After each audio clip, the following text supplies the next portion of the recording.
Okay. What's up, Joe? Hey, buddy, how you doing? Good, man. How are you? Okay, right here, in my gym at home. It's a nice gym, man. It's a nice home gym. Nice, eh?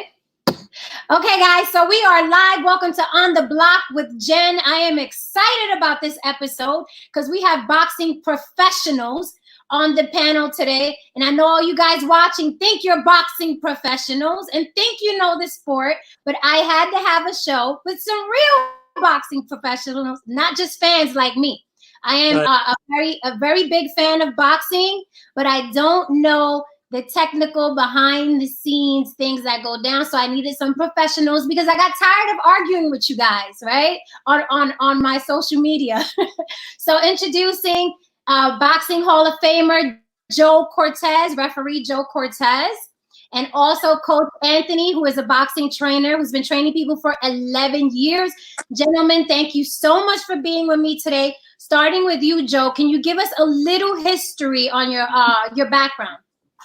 Well, I'm a New Yorker, originally a New Yorker, Puerto Rican from New York, and I won the Golden Gloves championships in 1960 and 1961. I also won the Eastern Golden Glove championships, won the National Golden Glove championships, and 2 Spanish Golden Glove championships, while being a flyweight, bantamweight, and featherweight. Then I turned pro when I was 18. I have 18-1 record as a professional, and I became a referee in 1977. I started refereeing back in New York in the amateurs in 1977. That same year, they turned me pro. I refereed for 35 years. I refereed close to 200 World Championship fights, and I refereed some of the greatest fights in the last 4 decades. Nice. Okay, we got royalty in the house. No te lo pierdas. Coach Anthony. How do you expect me to go after that? I live here in the capital of the world, Las Vegas, Nevada. Nice. Okay, we got royalty. Let's hear it, Anthony, because you know what goes on in the ring. So let's hear it. Well, how you doing? I'm Coach Anthony. I started off as an amateur boxer. I won a couple of Golden Glove things myself, and then from there I went ahead and became a trainer. I opened the gym. I didn't go professional. I opened the gym here in New Jersey, and I've been working with fighters ever since. I started out working with guys like Hammer and Hank Lundy, most recently world champion Tevin Farmer, and other guys from MMA, King Mo, different fighters. And I also went ahead and I started a YouTube channel where I teach boxing. Okay. So a lot of my popularity right now is coming off of the internet, a lot of stuff on YouTube, a lot of stuff on Instagram and things of that nature. I follow you, so I've watched it every now and then to make sure I stay sharp, okay? Because I'm not too bad. I got to make sure I stay sharp, so I watch you every now and then. Right. All right. So, what's your background? Were you originally from the East Coast? Yeah. I grew up. I'm from Queens, New York. I grew up in Queens, and then I moved down to Florida. Most of my amateur boxing experience came in Florida. I was training down in West Palm Beach. At the time, there was a gym down there called the Spartan Gym. And I was training around guys at that time. And then from there, I moved back up here, but I moved to New Jersey. And then when I moved to New Jersey is when I opened my gym. So grew up in New York City, moved to Florida around 17 years old. And then I moved back up to Jersey. And I've been here ever since. Okay. And what's your ethnicity? I'm Puerto Rican, half Dominican. Nice. Okay. So it's Latin night tonight. Yeah. Okay, we lost Joe. Joe, where are you? Okay, here he goes. Okay, Joe, we got you back. So I wanted to just start out with some basic questions. Can you hear me? Can you hear me? Can you hear me? Can you hear me? Can you hear me? Can you hear me? Can you hear me now? Can you hear me now? Can you hear me now? Can you hear me? Can you hear me? You may have to go out and come back in because sometimes that happens. Can't hear no voice. Okay, I don't know how to. You have to go out and come back in. Let me see if I remove him, will he come back? Okay, let me see. I hear you. Can you hear me now? Can you hear me now? No, he still can't hear me. Okay, let me see if let me see. Hopefully Joe knows to come back. Because sometimes I don't know about that. You might wanna contact him. wait, let me see. I hate when this happens. Excuse the technical difficulties. Hold on. We're gonna have a good show for y'all. Okay. Let me just text him, tell him to come back in.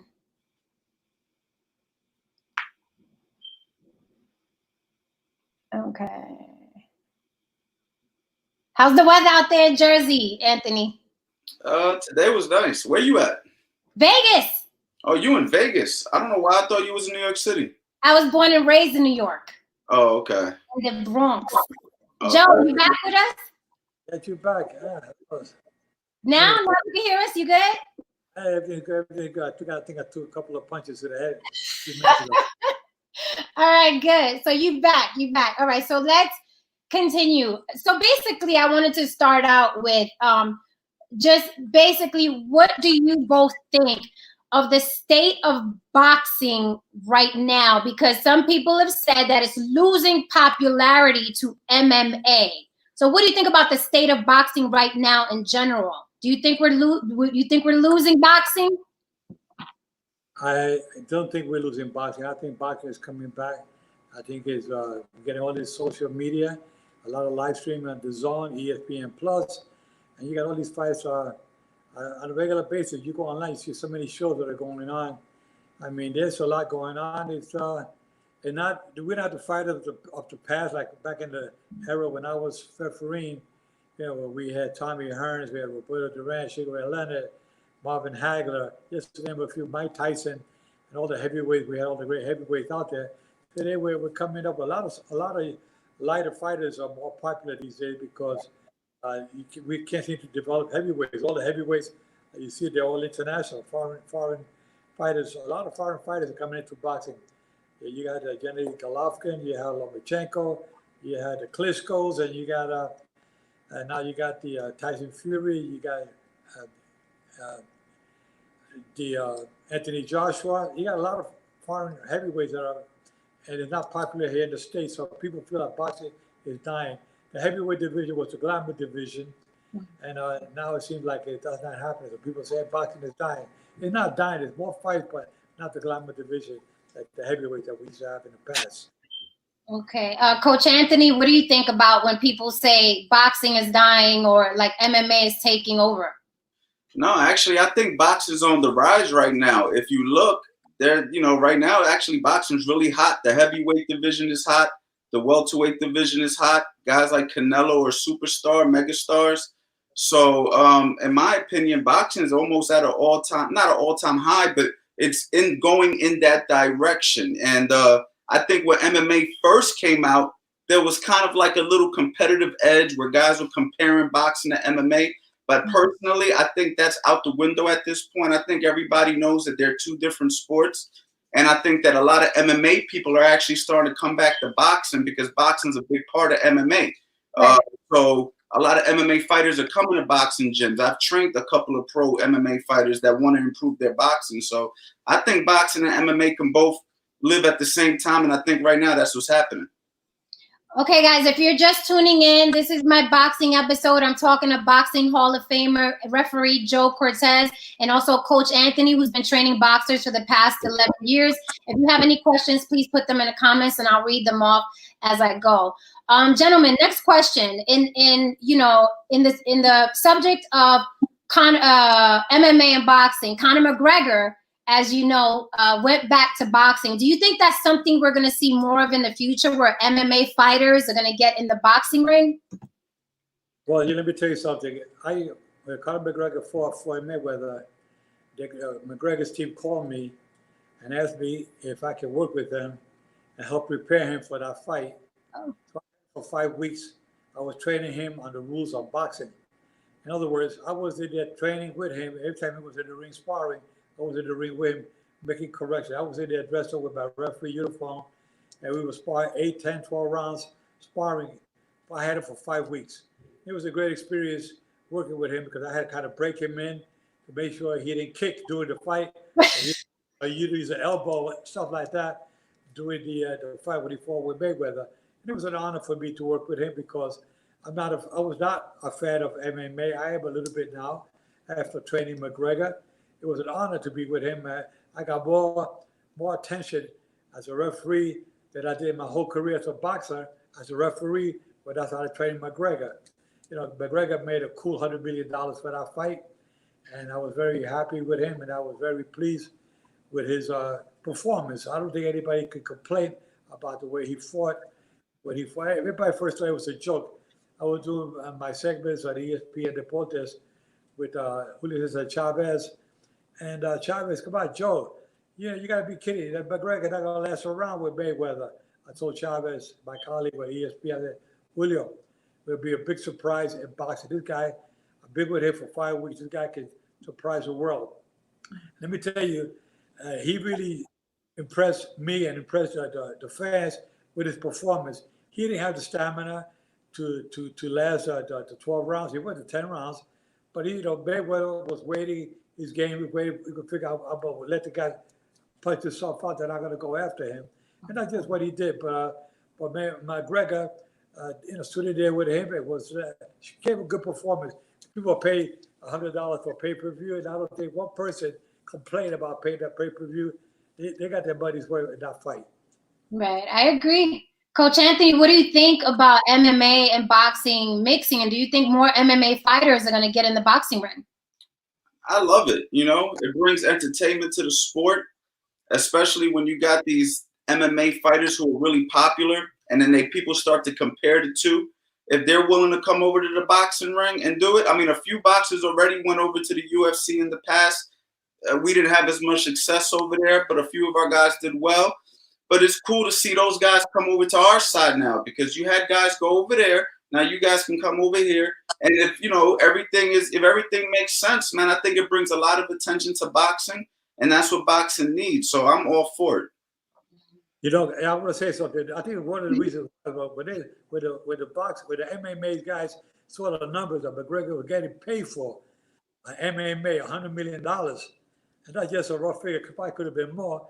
That they said, man, you know what? We're not making that kind of money with MMA. We better start shifting over to boxing. And I think that's one of the reasons. And plus, it's good for that's a young generation, a new generation in the sport. MMA is a new sport. So all the younger folks there, and happens to be that 40% of the fans are female. So now they saw MMA and boxing, they kind of gravitate towards boxing too now. So we got a new fan base because of the MMA. So I think it's good. It was a good mix for boxing, I think. Okay, I have a question for my comments. Who do you all think are the top 3 pound for pound best boxers you've seen? Just top 3. You're talking about active fighters today? David, are you talking active fighters? I think he means in general. In general, okay. Let's start with a good one. Roberto Duran. Let's talk Muhammad Ali. Let's talk Mike Tyson. You can talk about Sugar Ray Leonard. You can talk about, there's so many other great ones that have been out there throughout the years. I mean, a lot of great fighters. Julio Cesar Chavez. You got Felix Trinidad. You got a lot of fighters. Wilfredo Gomez from Puerto Rico. I mean, a lot of good fighters up there.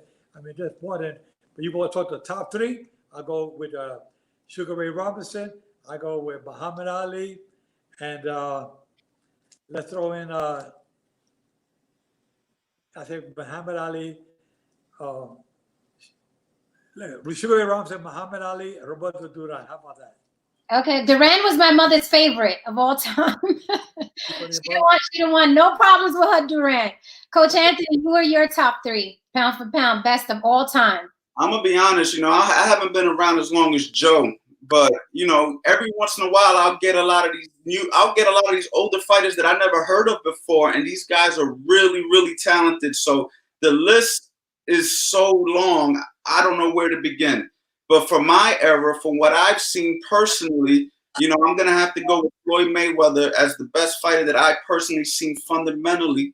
And then I'm going to have to go with Roy Jones Jr. as another exceptional fighter who I got to see. You know what I mean? And the third one, I don't know, man. It's a toss-up. You know, there was so many good featherweights back in the 90s that I was watching coming up. You know, Morales, Barrera, all them type of guys. And the list just is but as far as skills go, I think I'm going to go with Floyd Mayweather. I really believe fundamentally he's the best fighter I've seen who does everything by the book the way it's supposed to be done. And he's also tough and rugged, you know? So I like Floyd.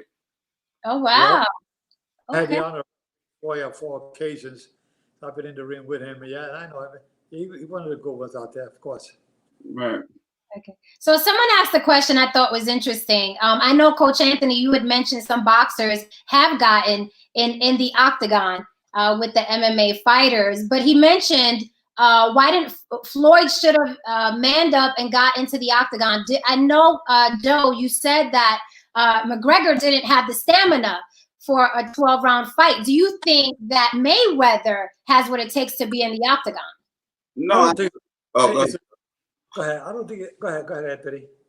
For me, well, if you ask me, I don't think Floyd can make that adjustment so quickly because MMA has so many different things that boxers don't train in. Okay. But MMA fighters train in boxing. So even though they might not be as good as a boxer, they still have the understanding. They understand how to block. They understand how to punch. Now, a boxer does not understand how to defend a takedown, doesn't understand how to deal with a kick, doesn't understand how to grab and choke somebody, right? So they have advantages that we don't have because we have no knowledge of that stuff. I can agree with you. Would Mayweather survive Conor McGregor in the octagon? Probably not. I gotta go. Just saying it's going to be kind of tough because he's not trained. Fighters are not trained for that. Okay.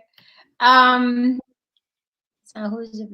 Okay, Jared, I got another question. Who is your favorite among the current crops? Who is your favorite among the current? Okay, you want to talk? I could go with Canelo Alvarez is one. You got Sergey Lomachenko is another. You got Manny Pacquiao, who's 40 years old, 41, going on 41 now. He's still world champion. He's an 8-time division champion. And there's you got Anthony Joshua. You got Tyson Fury. Deontay Wilder was up there, man, but I don't know what happened to him in his last fight. That wasn't Anthony Wilder there that night. And he said his suit was heavy. His suit was heavy. I don't know what happened to Anthony Wilder, Deontay Wilder that night, but there's quite a bit of young fighters that are up and coming, and but those guys are some of the few right now that are really doing very well. Okay. You spoke of you mentioned Mike Tyson. You had the honor of being in the ring with Mike Tyson. Before I even ask you anything, what was that energy like? What was that energy like of being in the ring with Mike Tyson? Okay, let me tell you about Mike Tyson. I refereed Mike Tyson on 8 different occasions. And one day we were talking, he said, you know, Mr. Cortez, he always called him, he never called me Joe. Mr. Cortez, I met you when I was 13 years old in Brooklyn. You came out there and I came up to you and I told you, he said, I'm a young fighter coming up. I want to do something in boxing. And he said, you told me if you keep yourself clean and keep yourself in condition and train hard, you can be champion one day. He said, I remember those words you told me back then. He said, I was only 13. And yeah, you know, I had the honor of refereeing Mike on his way up, including his last professional fight when he fought Kevin McBride. I refereed when he knocked out Larry Holmes. Wow. I refereed him when he knocked out Marvis Frazier in 30 seconds. My instructions were longer than the fight. 30 seconds of the first round, it was over. Mike was known to knock out guys real quick. And I did him with just quick tillers, but he went the distance the first time. And then 4 to 5 prior to him coming up the ranks. Okay. Coach Anthony, what's your overall opinion of Mike Tyson? A legend.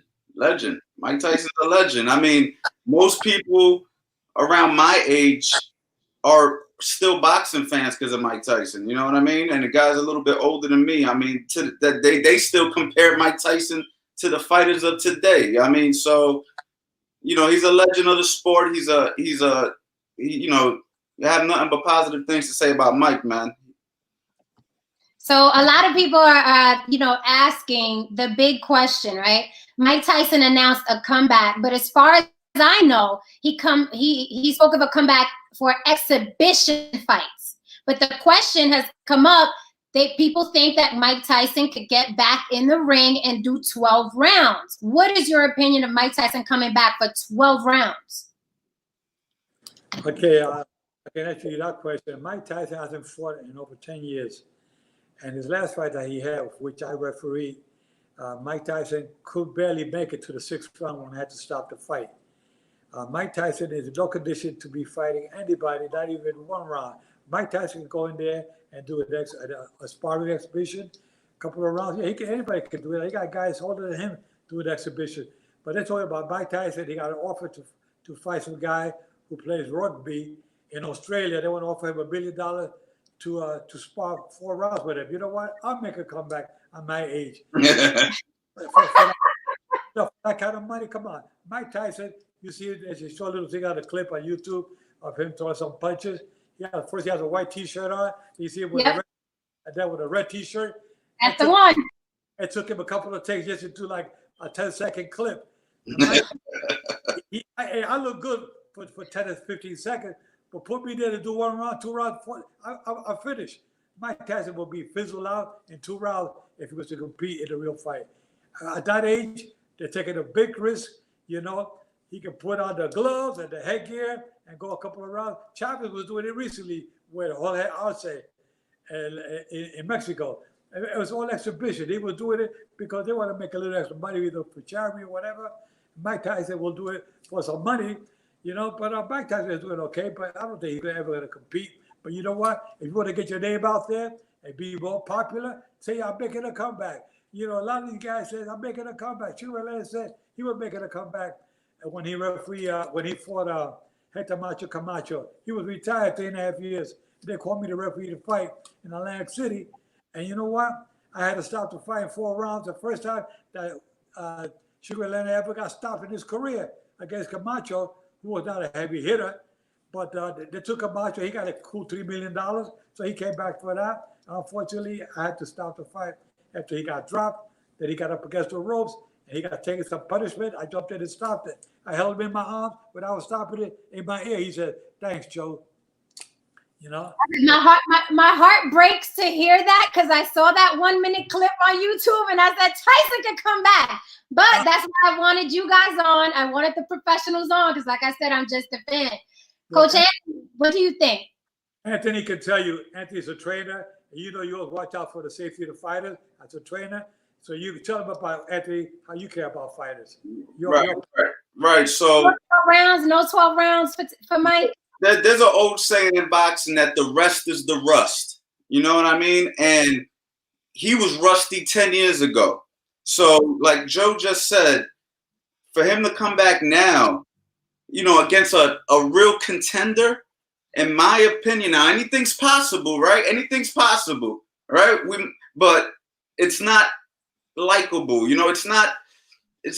I don't see it. You know what I mean? I think that Mike Tyson's in good shape. I love to see him nice and fit.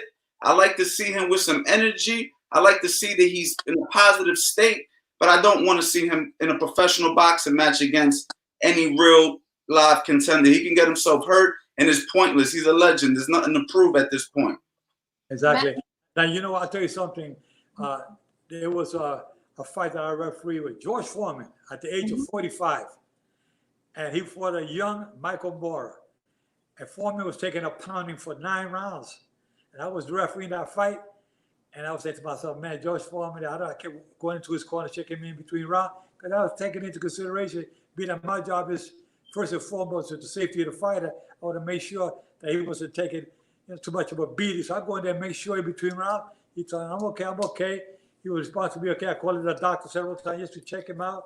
And then in the 10th round, he got lucky and hit Michael Moore with a right-hand punch and knocked him out. I counted out Michael Moore. But that's one of the rare fighters 20 years later, after winning the championship the first time, he wins it again 20 years later. That was history to make it. That was a punch heard around the world when George Foreman knocked out Michael Mora. But Mike Tyson, he could be the best man on this planet. He could knock out the rugby guys that they would have put him in an exhibition with, but he would never become a champion or even a threat in the heavyweight division with any fighter. My heart is breaking. Do you hear it? My heart is breaking. honestly, Jen, I'm going to be honest with you. I'm pretty sure Mike Tyson knows this also. You know what I mean? I'm pretty sure he knows it also. It's just whatever he's doing is due to the fact that he's trying to promote something. Right. And, I just think that the people fell in love with a young Mike Tyson to the point where they're blinded. You know, they say love is blind. You know, you ignore all the facts, but the facts are the facts. You know what I mean? Okay. I'm gonna take your word for it. I wanted the professionals on. I'm gonna take your word for it. So let me ask you this. Now, of course, he could not go round for round with one of the young contenders, but let's say Holyfield just announced the comeback as well for exhibition fights. What if, let's say, Holyfield and Tyson got in the ring and it wasn't an exhibition fight, it was a real fight? Do you think that's safer since they're both kind of like the same age? You know, let me tell you one thing. It'll all be a publicity stunt. I mean, that's why Chavez did it the other day with Arce, Jorge Arce, two Mexican fighters, two great champions. But you know what? If Tyson and Holyfield to do it again, they'll do it just for an exhibition. The commissions and the will be hard to license these guys as professional fighters. You can't take a chance. I mean, something goes wrong, the liability, the lawsuits are going to come about. They're going to say, you say you care about boxing, it'll kill boxing. It'll be a big black eye for boxing. If one of you guys was to drop dead in the ring, get hurt with a punch, hit that canvas, they got to take him out on the stretcher, there goes boxing down the drain. We don't need that in boxing. We got enough young fighters out there to give us a good show. They did their time. They were a great champion. We're going to remember them as the legends in boxing. Let's keep it like that. Okay. And then, just to make a point real quick, right? I have amateur fighters that I train. Okay. When they're not in the gym consistently, even they can't fight. And these kids are 17, 18 years old. You know what I mean? If they're not training on a consistent basis, I won't let them fight because I know they're not ready to compete. So imagine taking 10 years off and you're already in your 50s. Right. Okay. Let me ask you this. I know that that Tyson is, you know, he's a big advocate for cannabis and he smokes a lot of cannabis. I just want to know in general, does cannabis affect your ability to be a good fighter? It doesn't matter as long as you train hard. I'm going to tell you one thing. Maybe that's what's happening with Mike these days. He's taking too much of that cannabis and he's thinking that his mind said to himself, man, I can kick butt out there. I can do it like I used to back in the day. No, cannabis is not good for nobody when it comes to sports. Okay. Good to know. Coach Anthony? Yeah, I mean, I don't really have much experience smoking and fighting, you know what I mean? But I do see that cannabis is becoming something big for fighters as far as pain goes. Because I know fighters that they don't want to take medication. So now they're taking these legal cannabis approaches. I'm not so knowledgeable on it.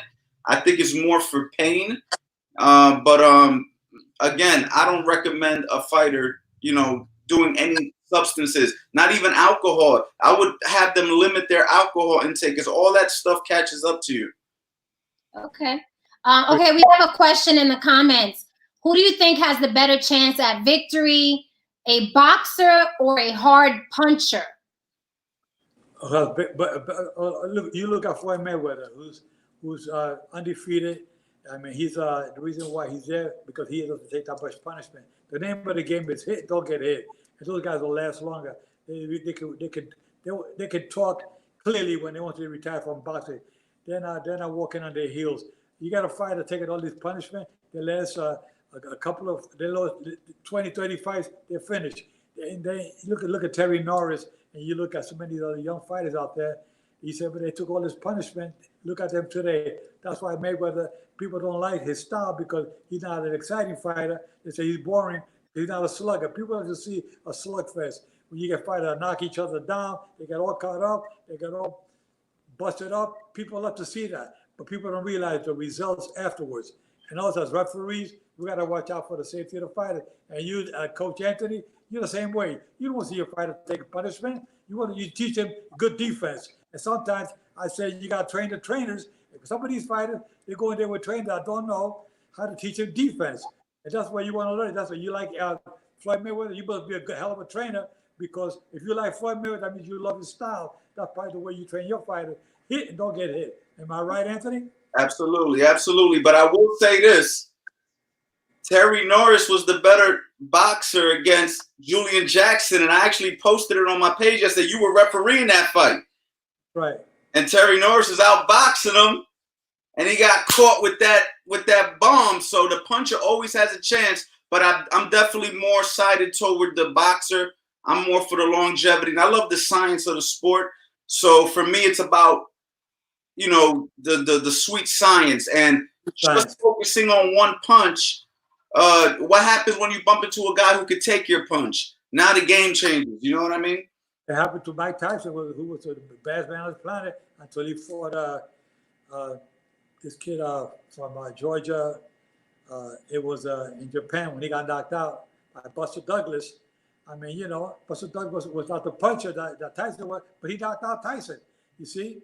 And a good boxer, a real good boxer, cannot always, not always, a good boxer could beat a good slugger if you don't get hit. But if you get hit with that one punch at Mike Tyson's head, it could be a nice out. Look at Buster Douglas when he fought Holyfield, when he defended his title the first time, he got knocked out by Holyfield. So you see, boxing, styles make boxing.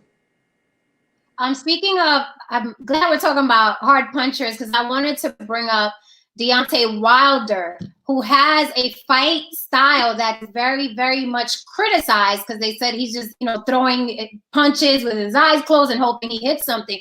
What do you think about his style, and specifically his last fight? Like, what happened there? He said his costume was too heavy. What do you think happened there for real?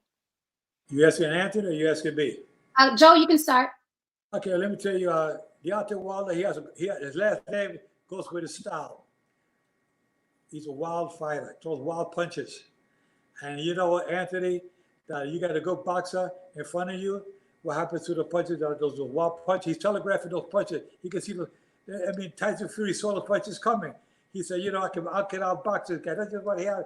He outboxed this guy from the beginning, for the round one. And Deontay Wilder, he has to punch, but if you can't hit a moving target. Tyson Fury was constantly moving, and he was unable to. Wilder was unable to connect. And they right from the get-go, he started getting hit, bang, bang, bang. Wilder was trying to survive. Before you know it, it was all over. Kenny Bailey did the right thing to stop the fight. Coach Anthony, what do you think?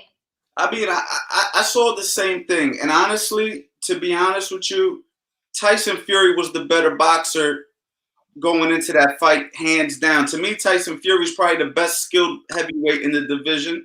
And not only that, if you really remember the first fight, which people forget, he won every round except for the rounds he got knocked down in. He really still, to me, won the first fight, even though he got knocked down 2 times. I thought he still won. So what I think happened in the rematch was he showed a little less respect to Deontay, and he just went ahead and took control and said, I'm not going to play with this guy this time. I'm going to win. And that's exactly what he did. I think the first fight, he might have showed him a little too much respect, and that's where he got clipped.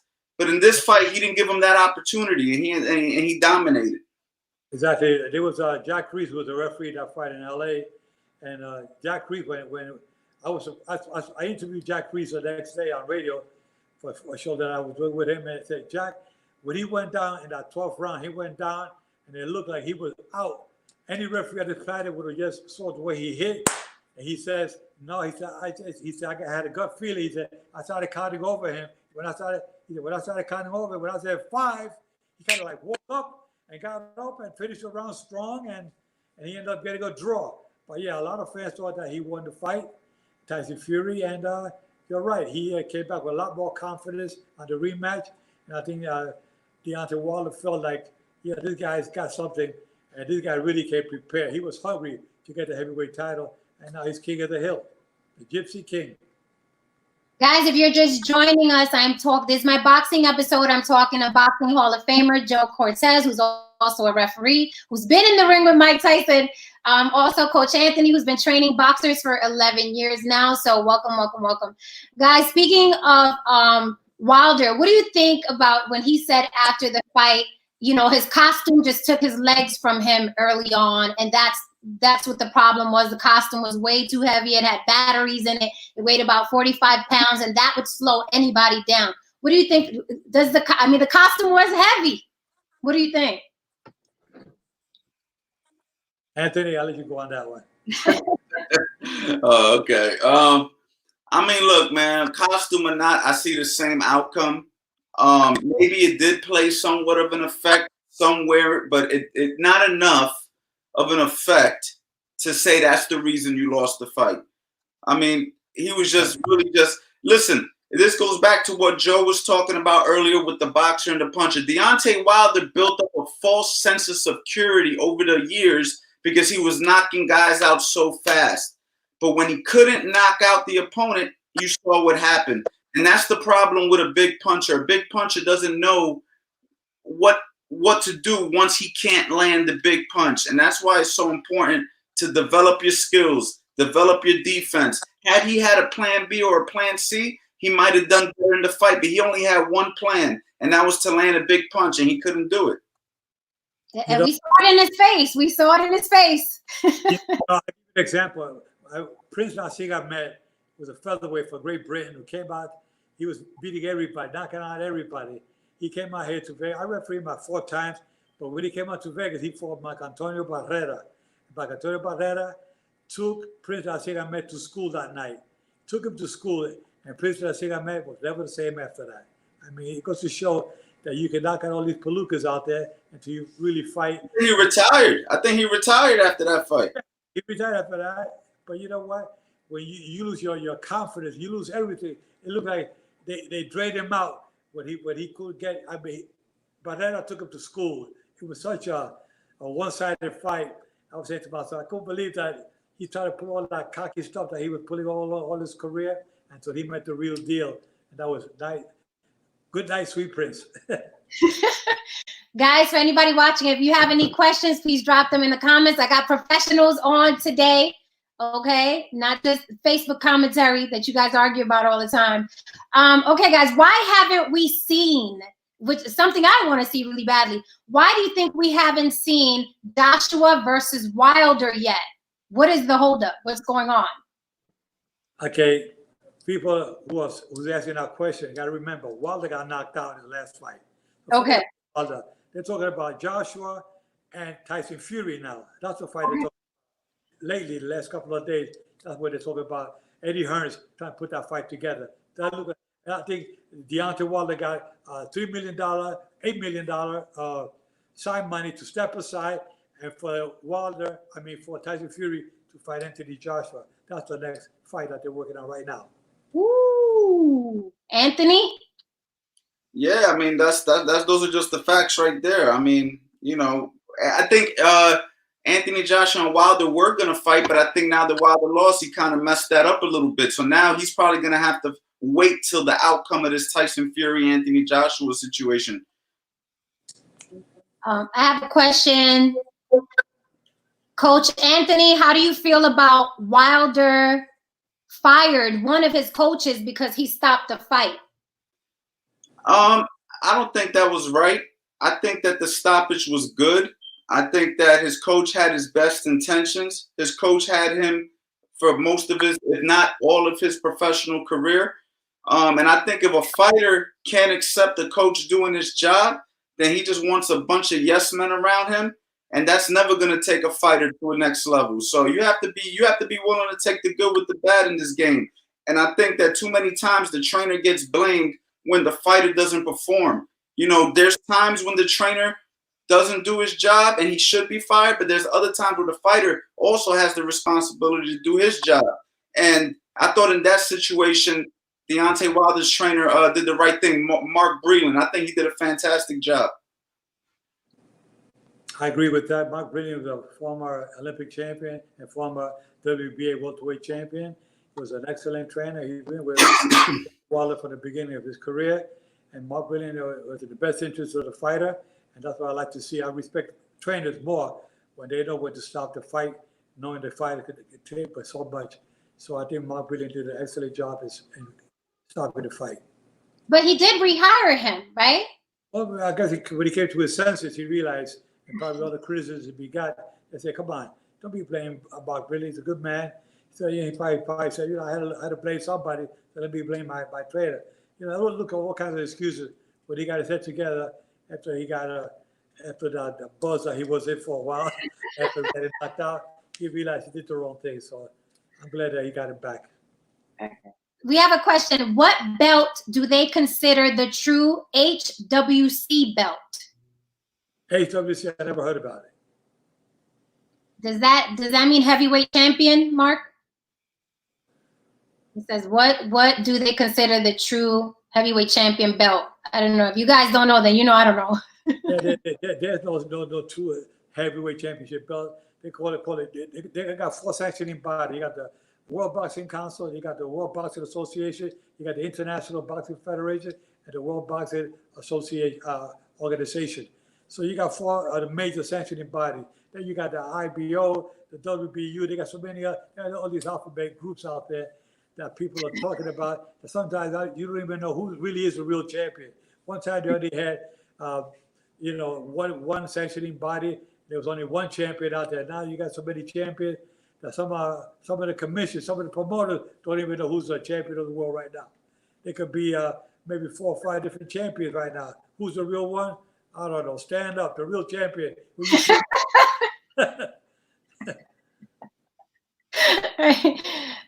Okay. Here's a good question.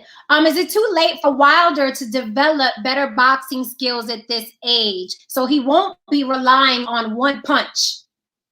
Go ahead, Coach. Honestly, probably if he doesn't, if his trainers don't go ahead and take more initiative, like it seems like maybe he has to make sure he has people around him who truly want to develop him, and he has to be willing to develop.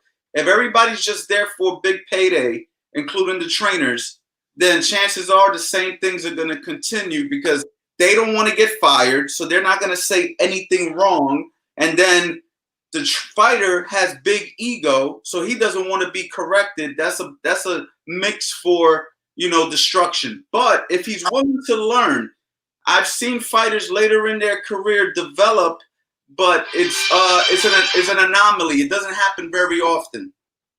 Yeah, sometimes they say it's hard to teach an old dog new tricks, and you just don't know what's going to happen there. Ed Rodriguez says, Joe Cortez is one of my favorite refs. I'm fair, but I'm firm. Mills Lane and Kenny Bayless are pretty good as well. Yeah, well, I want to thank the fans out there. There's a lot of fans that love us, a lot of fans that hate me as well. You got to take the good with the bad. As a referee, you got to have thick skin. But I'm the kind of guy, I love people. I love, whether you hate me or love me, I love you anyway. I'm the kind of a guy that I care about people. If they were to know me from behind the scenes, the kind of guy I am, I think they would think different about the kind of good man that I am with everybody of all walks of life. I love working with youngsters. I love helping out with seniors. I love everybody out there. I'm always trying to do the right thing because I like to pay it forward as well. Awesome. That's what we do. Para que lo sepa. Yeah. A question. Is Wilder undersized for the bigger heavyweights? Is he undersized? Because those little chicken legs, man, I can't get past those little chicken legs.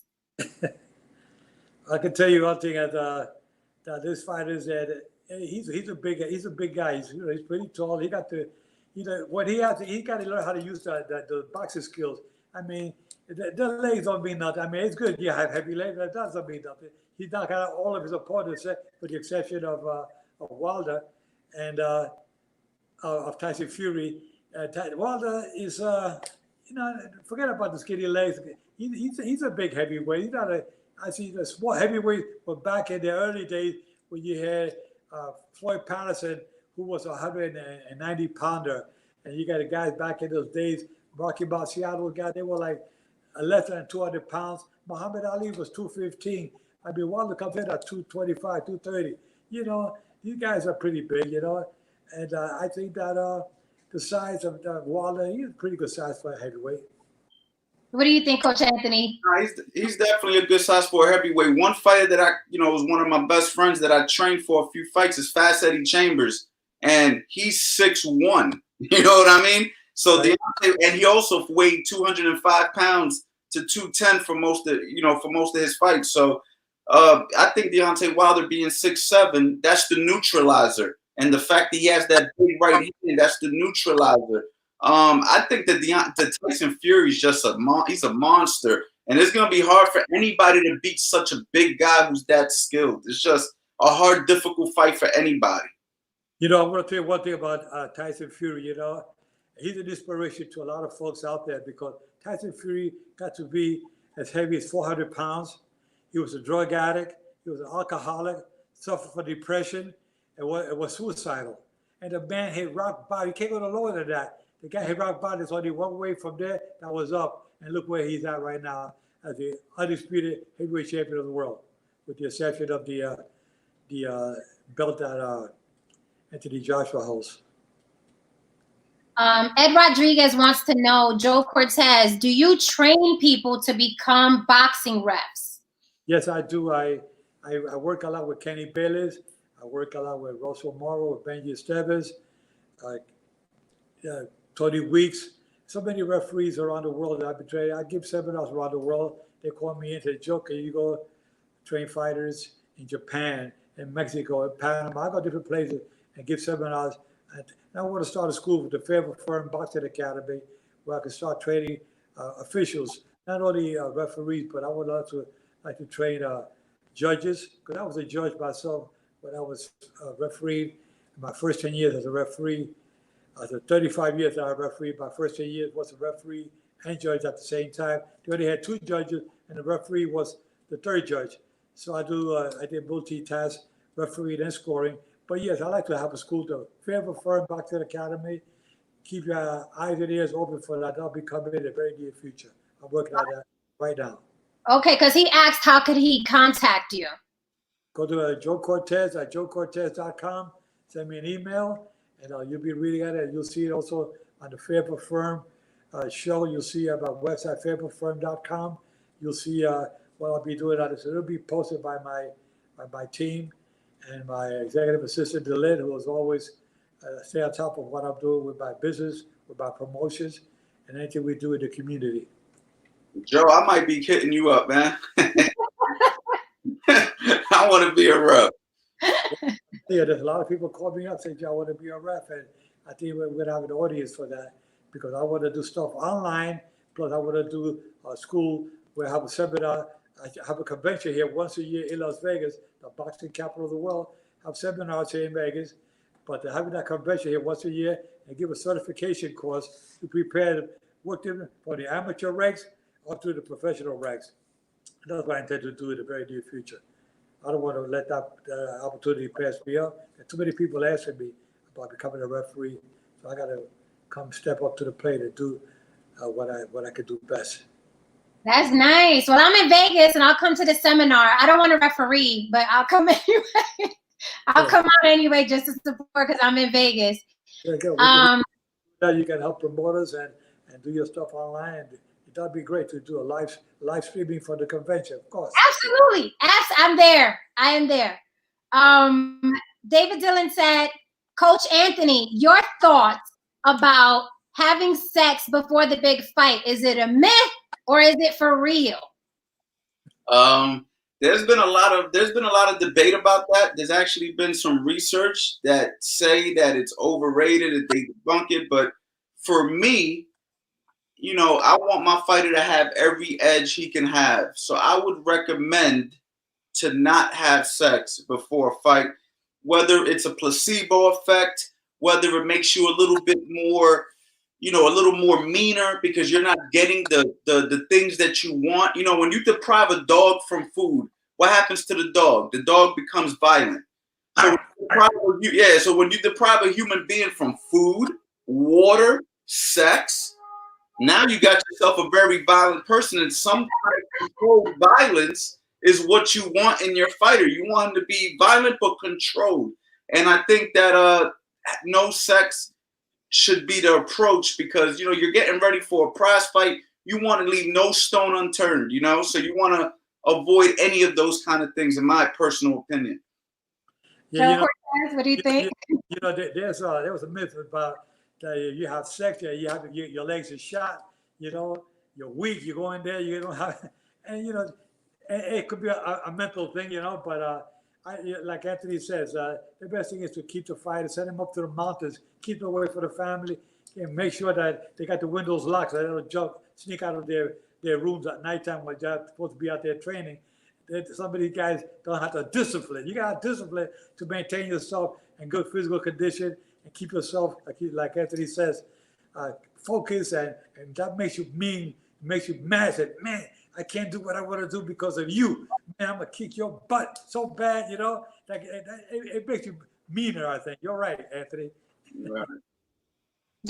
Have you guys seen any diamonds in the rough, or is there anyone training right now from welterweight to heavyweight that you got eyes on that you're like, this dude is gonna be a champion? Like, is there anyone that we should be looking out for right now? I know there's a young boy. His last name is Garcia. He's Mexican. I forgot his first name. I'm sorry, but he's very, very young. His name is Ryan Garcia. He's yes, ese mismo. 135 pounder. Yes. He's like a little golden boy. Golden boy has him, Oscar De La Hoya. And he's a good fighter. He's proven himself to be very slick boxer, good puncher. He's fought Devin Haney. I'm an advisor for Devin Haney, who's a lightweight WBC champion right now. And him and Devin Haney fought about 4 times, and they split on their wins in the amateurs. And that's why let's talk about them fighting each other. I said, you don't have to fight each other right now. Let's wait for you two guys to make it really. Now, Brian Garcia is not a world champion yet, but he's in the making. And Devin Haney is a world champion right now. And I think that down the line, 3 or 4 years down the line, that might be a good matchup to have to see who's really the best at that weight class. But maybe they wouldn't even be like, probably wouldn't even fight each other. They're probably going to outgrow the division of lightweight. Ryan Garcia is about 5'10", so he probably going to end up being a super middleweight because he got the height for it. And Devin Haney probably stay around 147. What do you think, Coach Anthony, of Ryan Garcia? He looks amazing. He looks like, I follow him on social media. He looks like a monster. He actually fought on the undercard of a fighter that I worked with, Tevin Farmer, fought on. And at the time, I wasn't very impressed with him. I thought that he looked a lot better in training than he did in his fight. Oh, wow. But his last 2 performances, he's actually, he's knocking guys out that guys like Tevin Farmer and Tank Davis went the distance with, or he's knocking these guys out pretty quickly. So maybe he is developing. He looks like I think he's with the right team right now. I think that the Canelo team got his head in the game. His body's developing real good. Hopefully he's doing it without eating some kind of a weird meat or anything like that. But he looks like he's getting really strong. And let's just see what happens. I think that he has a good opportunity. Do you think he's ready for Gervonta Davis?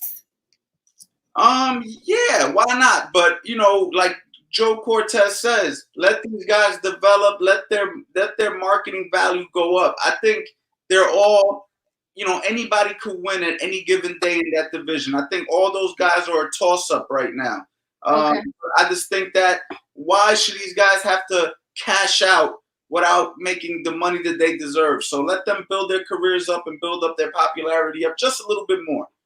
Can I say something that Canelo Alvarez, there was a lot of talk about why he would fight Triple G, Gennady Golovkin, and Oscar De La Hoya. I would say, Oscar, what's happening? He said, Joe, this is going to be a right time to fight Triple G. We got to develop Canelo. Canelo 5 years ago, that would have been with Floyd Mayweather. You saw what happened. Floyd Mayweather beat him at 147 pounds. That's the only defeat he has to his record. But you got to develop your fighter, and you got to work him just right so he can turn out to be a much better fighter.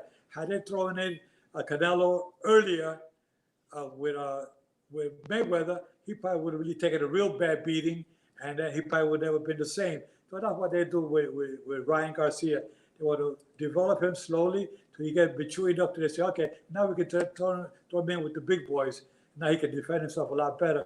But if it's tournament right now with Gervonta Davis or with other fighters that are maybe the world champion, they'll be back in the say, there's no rush. He's only like 23 years old. Why rush him? Take your time. He's going to be the golden goose for Golden Boy. Right. Jay Rivera asks, and I also need to ask, of course, who are the upcoming Puerto Rican boxers right now? Do we have anybody? Should we be, who we waving the flag for right now?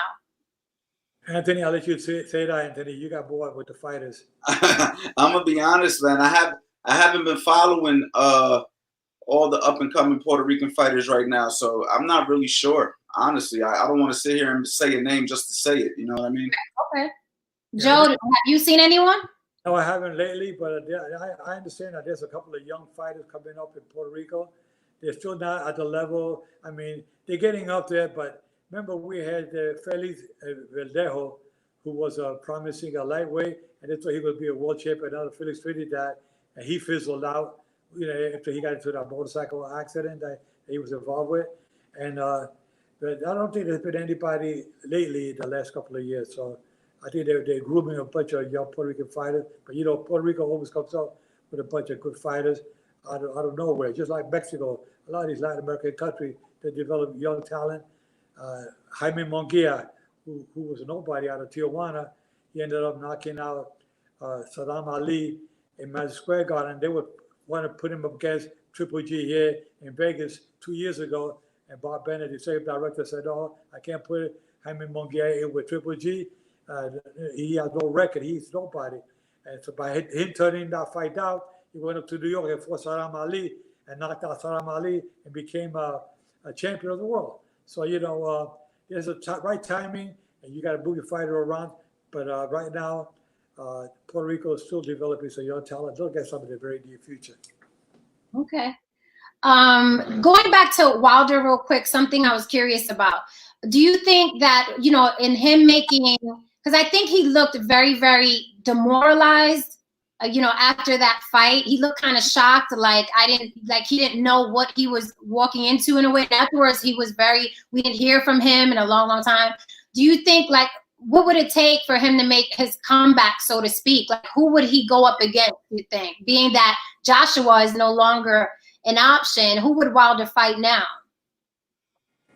Coach, I'll leave you for that. I have an answer for that, but Coach, I'll let you go first. Man, that's a good one. I mean, maybe he goes down in level. Maybe he goes down a level, picks up 1 or 2 fights, you know what I mean, just to get his confidence back. If he just goes ahead and jumps right back into a fight at that magnitude, it might be the same outcome. We all see that a lot of fighters, they get pretty depressed a lot of times when they suffer a defeat the way he. Okay, you're 100% right.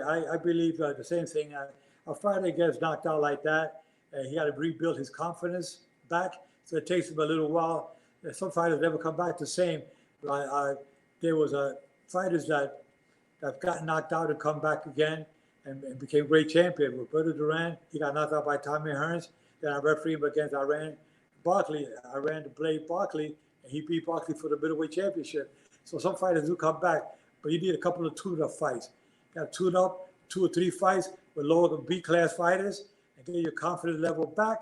And if you feel, okay, now I feel a little bit better, but you want to go in there right now, he'll be shell-shocked. He'll go in there and probably too quick with a top contender. If he gets knocked out for the second consecutive time, you can say good night. That's it for this guy. He's finished. So they don't want to do that. A smart trainer and management team will put him up with B-class fighters to get the confidence level back again. Okay, so I just want to say before I ask my last question, you can reach Joe Cortez at joecortez.com. And Coach Anthony, your social media is Coach Anthony? Yep. And you can check me out on CoachAnthonyBoxing.com. Okay, CoachAnthonyBoxing.com and JoeCortez.com. I'm going to replay this entire interview in a few minutes in case you missed it or came in late. Gentlemen, thank you so much. I am honored to have you here. It is beautiful. The Latinos are in the building. Joe Cortez, whatever you do, you already know I'm in Vegas. You can shoot me a text. I will be there with my little Puerto Rican flag. So, gentlemen, I wanted you guys to take us out with this. What are your predictions for Fury Wilder? Fury Wilder is not going to happen yet. We talked about that. The experts in boxing know. No, I'm sorry. Fury Joshua, not Wilder. Sorry, Okay. I said wrong. Okay, Tyson Fury and Anthony Joshua. It's going to be an interesting fight. I think that Tyson Fury brings a little bit more experience. He has a lot more confidence after knocking out the great heavyweight Deontay Wilder. So Anthony Joshua will have to. I think they're going a little too quick, but you know what? It'll probably be the biggest money fight right now for them, for both of them out there. But they got a couple eyes on it. But I think it's going to be a tough fight. I cannot make any predictions because I'm presently involved with the Nevada State Athletic Commission. I'm a licensed review official. That fight could take place here in Vegas. I cannot make any predictions on that. Okay. Coach Anthony? Listen, I hate to make prediction on fights because I respect all the fighters, but if I had to look at it from a fan standpoint, I'm going to say Tyson Fury to me right now is the best heavyweight in the division. I think Tyson Fury wins that fight also. Okay, wepa. All right. All right, gentlemen, thank you so much for joining me today on the block with. I want to take a little picture right here. Can I take a picture? Yes. All right, cool. Hey, it was an honor to be here with you, Joe. I've been a big fan of you. I grew up watching you, man. Thank you, man. I appreciate you being here with us. Dude, thank you so much for being part of the show. And young lady, thank you. Keep doing a good job. Doing a good job. I will. Thank you so much. Thank you. Thank you, Jen. All the fans out there, we love you guys. Take care. Thank you, guys. Thanks, Jen. You're welcome. Can you tell me how I can share this? Yeah, it's going to be on my page. I'm going to text you. Okay, cool. I appreciate you. Definitely. All right. All right, guys. Wasn't that the dope? See, I have all kinds of subjects going on. It's not just about, rappers and gossip and relationships and God. Thank you so much for watching On the Block with Jen. This was amazing. I had to have a boxing episode because I got tired of debating y'all about Mike Tyson, but I stood corrected today. The professionals were in the building and they gave me the whole spiel on Mike Tyson. So there it is. I can't argue with the pros. So thank you for joining me again on the Block with Jen. I'm going to replay this. And please, guys, share this on your Facebook page. It takes one freaking click. You don't have to watch it again. Share this on your Facebook page as a watch party and then click leave watch party. You don't have to watch the whole thing again. Just do me el favor, and share this on your page, okay? And then share it as a watch party if you can, and then you can leave watch party. You don't have to watch the whole thing again. So don't forget, On the Block with Jen, on YouTube, on Facebook, and on Instagram, JoeCortez.com, CoachAnthonyBoxing.com, and I'll see y'all tomorrow with some other dope shit. All right, guys, On the Block with Jen, peace. Thank you.